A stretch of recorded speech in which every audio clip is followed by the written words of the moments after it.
people figure out better ways of doing things, better ways of making products, cheaper and faster. For instance, one farmer can now grow food for thousands of people, whereas he used to be able to feed only his family. Thus, everything should be getting cheaper, because the supply of everything has been growing faster than the demand. This is true even though the population has been growing as well. Unfortunately, this is not what we observed. With the exception of a few industries, like the computer industry, and products we import from places like China, it seems that almost everything is getting more expensive, but oftentimes cheaper in quality. How can this be? Over the decades, the productive energy of society seems to be getting siphoned off.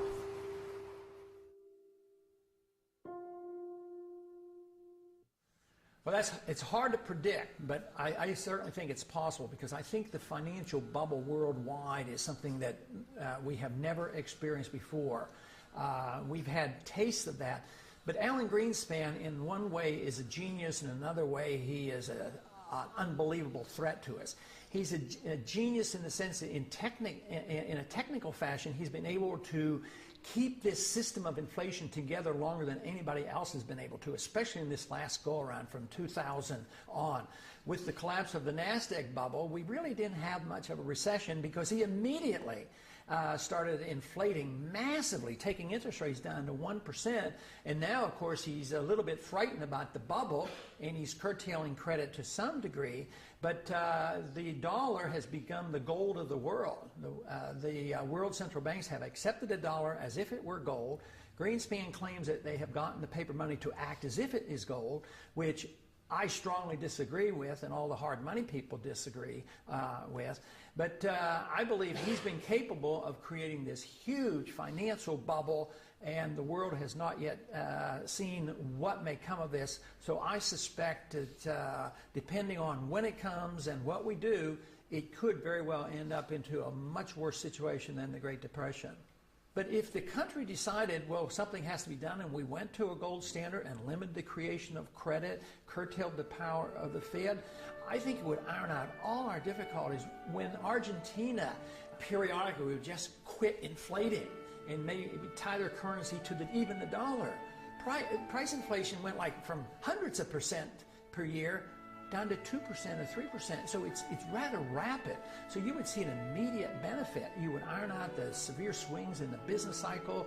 The price problems would be diminished. But the one thing we'd have to give up, which to me would be a benefit, government would have to curtail spending, because they can't tax the people enough to pay for all those bills. So we would have to curtail our spending. So that would be, to me, a tremendous boost to the American people and to the economy. At the same time, we gave sound money. I mean, this would be fantastic. Within months, there would be some people who would suffer from the adjustment period, but it might be the people who have benefited so much over these years. But the average person, the poor person, the jobs would become available. So it would not take a long, long time. What would take a long time is if we refuse to consider it, and the problems get worse, and we have a severe recession or depression and huge inflation, and we do all the wrong things. That is what we should work so hard against. We must get rid of the fiat money system. How do you do that? Well, the first step, of course, the big step, the biggest imaginable step, is for people to realize that they even have one. I mean, how many people walking up and down the streets that go into the polls each year and elect their leaders, how many people know that we have a fiat money system? How are we going to change that unless we have an understanding, an educational foundation at the electoral level? So this is where we have to start. Because so many people in the U.S. are now semi-illiterate, thanks to the government-sponsored public school system, it may be possible to stimulate a discussion on the Federal Reserve only through films and TV shows. In many ways, film has replaced the written word for the masses. What is the Federal Reserve System? It's where they generate the money, and they keep the money, I think. Federal Reserve System is a banking structure owned by the banks and run by the government. No, I don't know much about this. Okay, thank you. It's a system of balancing the flow of currency throughout the United States so that as banks need to have liquidity, they have it, and as they need to tighten up money, they tighten it up. Similar to what you had said earlier about having the reserves for when we go in a crisis or something, and you need to have that actual backing, not just the dollar currency, because paper is paper, and if you don't have that gold or silver behind it, then it's just going to be paper. It was established in, if I guessed, I'm not sure, 1913 perhaps, to establish stability in the American financial system. I don't know the answer to that. What is the system? It's a banking system that's run by the government. It's almost like a fourth branch, but it's run by the government, and it's guaranteeing that banks will remain stable. And if they're not stable, they'll take it over. A way of backing up the money. I don't know. Yeah. And what is the Federal Reserve System? Well, do you want Andrew Jackson's opinion of the Federal Reserve System or what? Your opinion? I liked his. It's a bunch of organized crooks. Wow.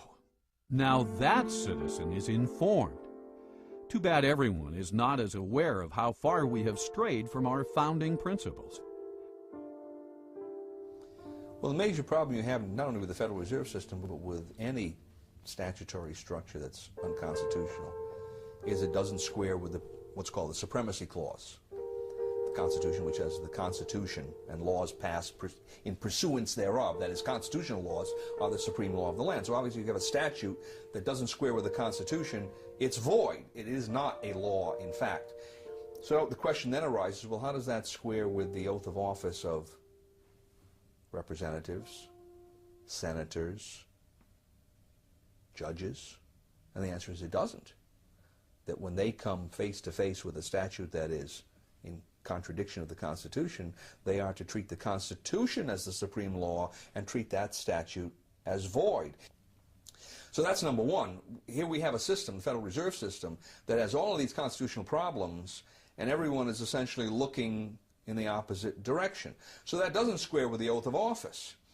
And one would think that the president, being the head of the executive department, in which we find the Treasury, Department of Treasury, right, which interacts quite closely with the Federal Reserve, might have something direct to say about that. And then, of course, the president has a specific constitutional duty to take care that the laws be faithfully executed, and the supreme law of the land is the Constitution. So you would expect, on top of all of this, that he would be saying, wait a minute, if the Constitution doesn't square with the Federal Reserve Act in one or more ways, then I should be giving directives to the Secretary of the Treasury to take certain kinds of action to deal with that. And, of course, we see exactly the opposite.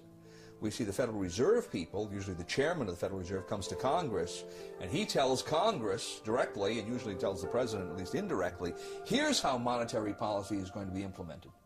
So the Federal Reserve is the tail that's wagging the dog when we have all of these questions that it may not be legitimate at all in whole or in part. If you want to see the way power goes in a system or the way the laws are corrupted, follow the money, and the Federal Reserve is a huge agency for the creation of money. If you study monetary history throughout thousands of years, you will find out that paper money has been tried many, many times, and it never succeeds. It always ends badly. The question is when will the dollar end badly? Will it be next year, or in 5 years, or 10 years? I'm convinced it will end unless we do the right things, and that is restore soundness to the money, put restraints on our government, either strictly curtail the power of the Fed or get rid of the Fed. That will be the only way you can save the dollar. But if we continue to do what we're doing now, we will eventually destroy the dollar. Throughout history, as governments grow, they limit the individual's rights. The same thing happened in the Roman Empire. We know this from history, but we also know it from Shakespeare's wonderful play, Julius Caesar. As we start moving toward a bigger and bigger government, it's going to mean that the individual no longer has the right to own his property, the right to do what he wants, the right to live freely, the right to worship as he wants, the right to speak as he wants. The government starts to tell us what to do.